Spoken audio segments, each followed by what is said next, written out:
Simulasi CAT Ujian Tertulis Calon Anggota Bawaslu Kabupaten Kota, bagian 9. Ini merupakan kelanjutan dari simulasi sebelumnya. Semoga bermanfaat. Soal nomor 81, Sentra Penegakan Hukum Terpadu merupakan pusat aktivitas penegakan hukum tindak pidana pemilu. Unsur-unsur Sentra Penegakan Hukum Terpadu Kabupaten Kota terdiri atas a. Bawaslu Kabupaten Kota, Pengadilan Negeri, dan Kejaksaan Negeri, b. Bawaslu Kabupaten Kota, Kejaksaan Negeri, dan Kepolisian Resort, c. Bawaslu Kabupaten Kota, Kepolisian Resort, dan Komando Distrik Militer, d. Bawaslu Kabupaten Kota, Komando Distrik Militer, dan Bagian Hukum Sekretariat Daerah Kabupaten Kota, e. Bawaslu Kabupaten Kota, Bagian Hukum Sekretariat Daerah Kabupaten Kota, dan Satpol PP. Pembahasan soal nomor 81, secara umum sebagaimana disebutkan pada pasal 1 angka 2. Perbawaslu nomor 3 tahun 2023 tentang Sentra Penegakan Hukum Terpadu adalah pusat aktivitas penegakan hukum tindak pidana pemilu yang terdiri atas unsur Bawaslu, Bawaslu Provinsi, dan atau Bawaslu Kabupaten Kota, Kepolisian Negara Republik Indonesia, Kepolisian Daerah dan atau Kepolisian Resor, dan Kejaksaan Agung Republik Indonesia, Kejaksaan Tinggi, dan atau Kejaksaan Negeri. Dengan demikian, pilihan jawabannya adalah B, yaitu Bawaslu Kabupaten Kota, Kejaksaan Negeri, dan Kepolisian Resor.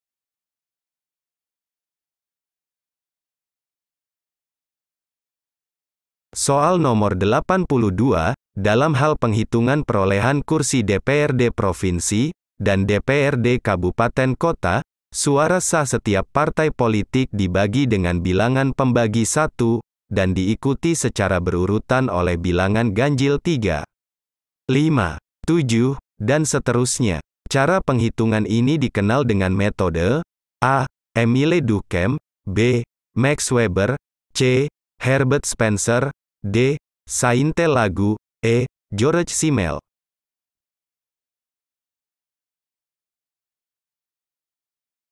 Pembahasan soal nomor 82.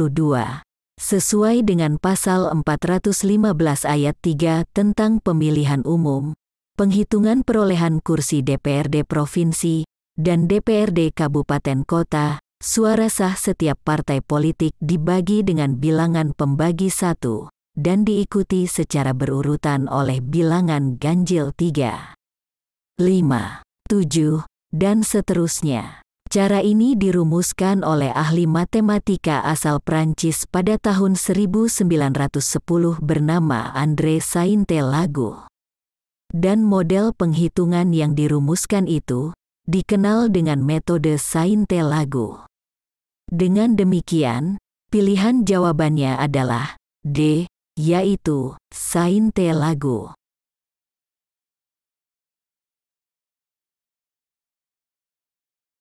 Soal nomor 83, batas laut teritorial suatu negara yang diakui secara hukum internasional sebagaimana termuat pada United Nations Convention of Law of the Sea tahun 1982, adalah A. 2 mil, B. 5 mil, C. 10 mil, D. 12 mil, E. 15 mil. Pembahasan soal nomor 83, Konvensi PBB tahun 1982 yang dikenal sebagai United Nations Convention of Law of the Sea, ditandatangani pada tanggal 10 Desember tahun 1982 di Montego Bay, Jamaika. Konvensi Hukum Laut ini mulai berlaku pada tanggal 16 November tahun 1994. Salah satu isi dari konvensi PBB ini, yakni Negara pesisir atau negara yang memiliki pantai, menjalankan dan menetapkan kedaulatan laut teritorialnya, tidak boleh melebihi lebar 12 mil. Dengan demikian, pilihan jawabannya adalah D, yaitu 12 mil.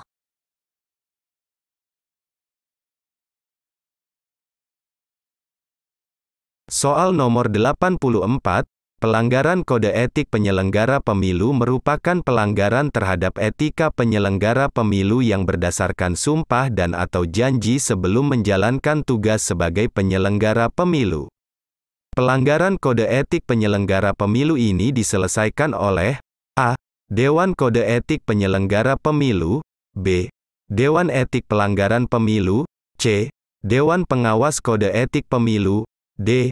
Dewan Kehormatan Penyelenggara Pemilu, E. Dewan Penyelenggara Kehormatan Pemilu. Pembahasan soal nomor 84, sesuai dengan pasal 456, Undang-Undang Nomor 7 Tahun 2017 tentang Pemilihan Umum, bahwa pelanggaran kode etik penyelenggara pemilu merupakan pelanggaran terhadap etika penyelenggara pemilu yang berdasarkan sumpah dan/atau janji sebelum menjalankan tugas sebagai penyelenggara pemilu.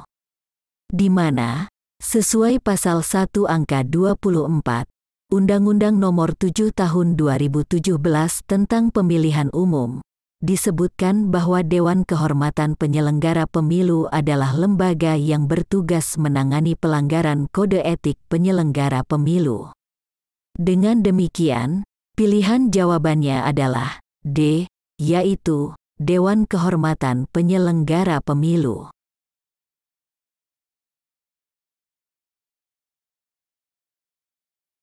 Soal nomor 85, dalam melaksanakan tugas penyelesaian pelanggaran administrasi, Bawaslu Kabupaten Kota wajib memutuskan penyelesaian pelanggaran administratif pemilu.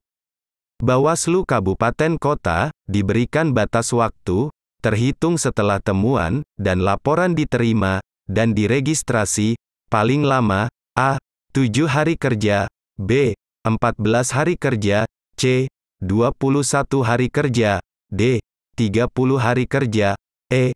45 hari kerja. Pembahasan soal nomor 85, sesuai dengan pasal 461 ayat 5, Undang-Undang Nomor 7 Tahun 2017 tentang Pemilihan Umum, Bawaslu, Bawaslu Provinsi, Bawaslu Kabupaten Kota, wajib memutus penyelesaian pelanggaran administratif pemilu paling lama 14 hari kerja setelah temuan dan laporan diterima dan diregistrasi. Dengan demikian, pilihan jawabannya adalah B, yaitu 14 hari kerja.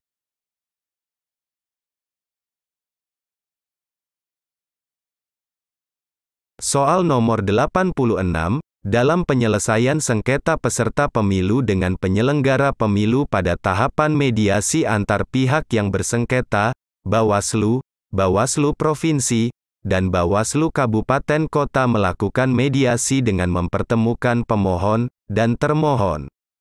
Berapa harikah mediasi dilaksanakan, terhitung sejak permohonan diregistrasi? A. Paling lama 1 hari secara berturut-turut, B. Paling lama 2 hari secara berturut-turut, C. Paling lama 3 hari secara berturut-turut, D. Paling lama 4 hari secara berturut-turut, E. Paling lama 5 hari secara berturut-turut. Pembahasan soal nomor 86, sesuai pasal 42 ayat 2. Peraturan Bawaslu Nomor 9 Tahun 2022 tentang tata cara penyelesaian sengketa proses pemilihan umum, Bawaslu, Bawaslu Provinsi, dan Bawaslu Kabupaten Kota, melakukan mediasi dengan mempertemukan pemohon dan termohon paling lama 2 hari secara berturut-turut terhitung sejak permohonan diregistrasi. Dengan demikian, pilihan jawabannya adalah B, yaitu paling lama 2 hari secara berturut-turut.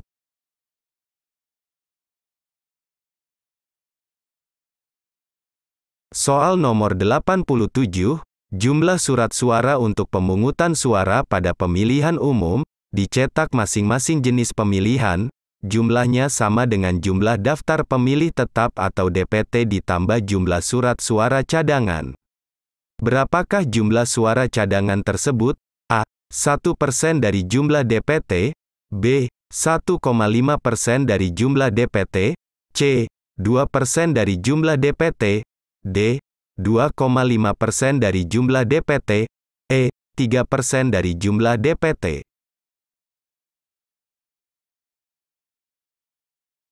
Pembahasan soal nomor 87.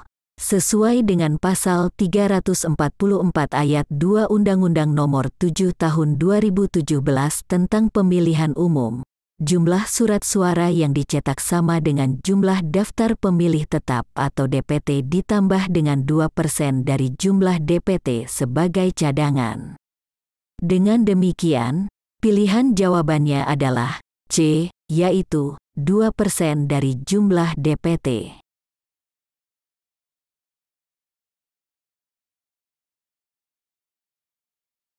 Soal nomor 88, pada kegiatan pemungutan suara di tempat pemungutan suara, petugas KPPS memberikan kesempatan kepada pemilih untuk memberikan suara berdasarkan prinsip A. Keterwakilan perempuan, B. Keterwakilan kelompok, C. Urutan usia pemilih, D. Urutan kehadiran pemilih, E. Urutan ketokohan pemilih. Pembahasan soal nomor 88, sesuai dengan pasal 355 ayat 1 Undang-Undang Nomor 7 Tahun 2017 tentang Pemilihan Umum.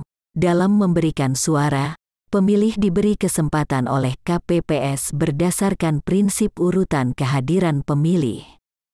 Dengan demikian, pilihan jawabannya adalah D, yaitu urutan kehadiran pemilih.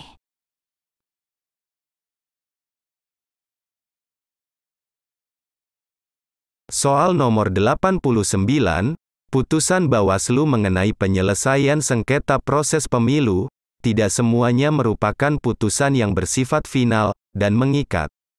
Putusan yang tidak bersifat final dan mengikat terkait hal-hal sebagai berikut, kecuali A. Verifikasi partai politik peserta pemilu, B.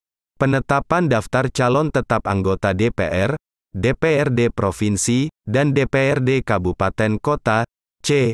Penetapan daftar calon tetap anggota DPD, D. Penetapan daftar pemilih tetap, E. Penetapan pasangan calon. Pembahasan soal nomor 89. Sesuai pasal 469 ayat 1 Undang-Undang Nomor 7 Tahun 2017 tentang Pemilihan Umum, putusan Bawaslu mengenai penyelesaian sengketa proses pemilu merupakan putusan yang bersifat final dan mengikat, kecuali putusan terhadap sengketa proses pemilu yang berkaitan dengan A. Verifikasi partai politik peserta pemilu, B.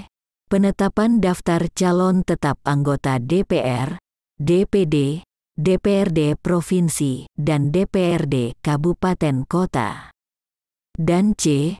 Penetapan pasangan calon. Dengan demikian, pilihan jawabannya adalah D, yaitu penetapan daftar pemilih tetap.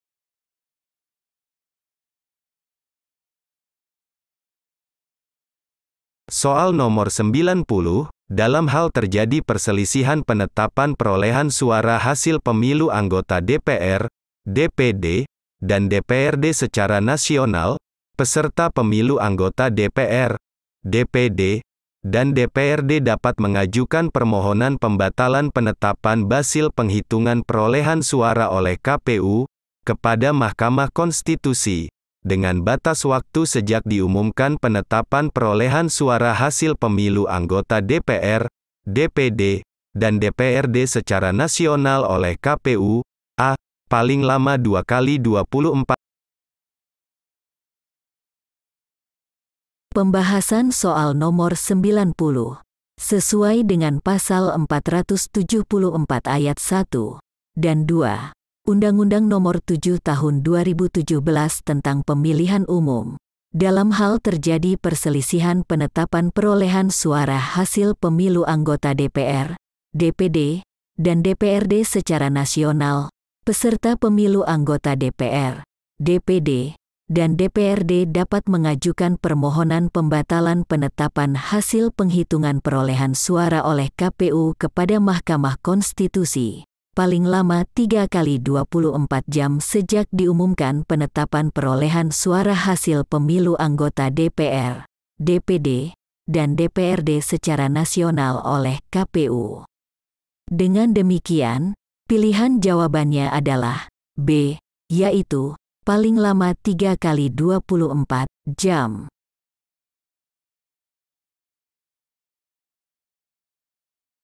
Cukup sekian dulu simulasi CAT bagian ini, dilanjutkan simulasi berikutnya pada video selanjutnya. Demikian, sampai jumpa.